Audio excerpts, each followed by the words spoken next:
Pécher contre le témoignage, cela veut dire tout simplement pécher contre Dieu.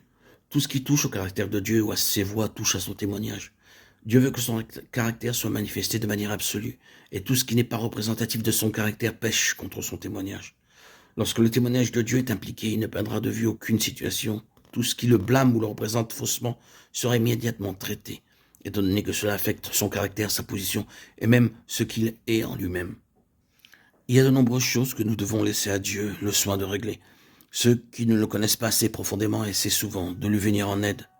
Lorsque nous nous arrêtons pour considérer la fin de toutes ces personnes dans le passé, nous remarquons un grand principe. C'est que nous ne pouvons pas nous permettre de pécher contre les témoignages du Seigneur. Lorsque quelqu'un pêche contre le caractère de Dieu, l'autorité de Dieu, les voies de Dieu, le plan de Dieu ou le témoignage de Dieu, il sera châtié par Dieu, car il n'est jamais négligent à l'égard de son témoignage. Il démontrera toujours qu'il est le Saint, le puissant et le vivant. À cause de cela, puissons-nous être saisis d'une crainte respectueuse devant lui, et ne jamais faire quelque chose à la légère.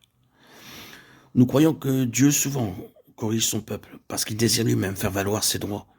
Il se tient en dehors de toute situation confuse provoquée par l'homme à l'égard des autres hommes, et aussi par celles qui sont l'œuvre du diable.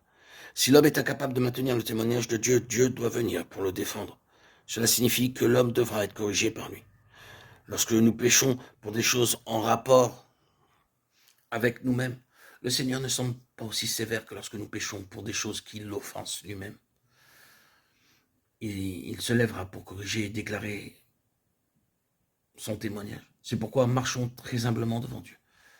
Ne péchons en rien et particulièrement ne péchons pas contre son témoignage. Ayons toujours un cœur qui craint et tremble, demandant au Seigneur de nous garder de pécher, particulièrement contre le témoignage. Nous avons lu les histoires de beaucoup de personnes dans l'Ancien Testament, telles qu'Abraham, Isaac et Jacob. Elles furent toutes choisies et aimées de Dieu. Leur histoire révèle leur faillite et leur défaite sans nombre. Cependant, le Seigneur leur permit de continuer leur route sans le moindre jugement. En sommes-nous surpris? Pourquoi en fut-il ainsi? Parce que leur erreur ne péchait pas contre le témoignage de Dieu. Quand le témoignage du Seigneur est offensé, les conséquences seront très graves et terribles. Sous ce rapport, il n'y a pas de différence entre l'Ancien et le Nouveau Testament. La véritable question consiste seulement à savoir si le témoignage est offensé ou respecté.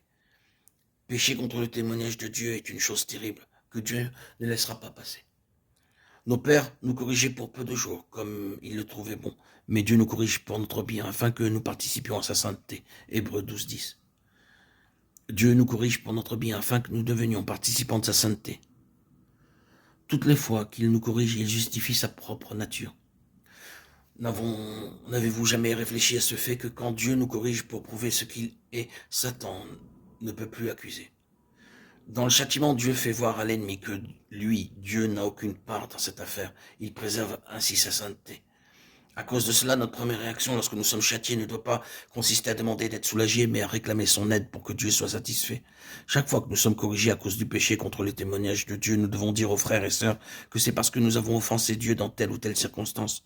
Nos paroles pourront paraître simples, mais en faisant ainsi, nous attestons que le Seigneur n'a aucune part dans cette affaire.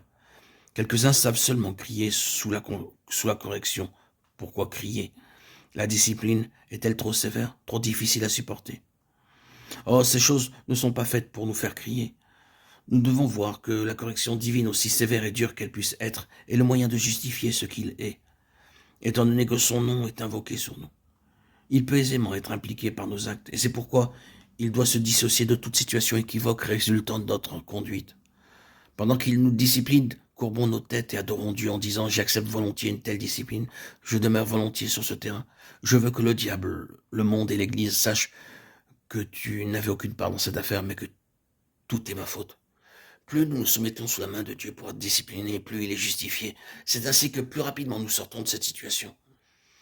D'un autre côté, plus nous nous efforçons d'échapper à cette discipline et plus nous luttons contre elle, et moins rapidement nous pouvons en sortir.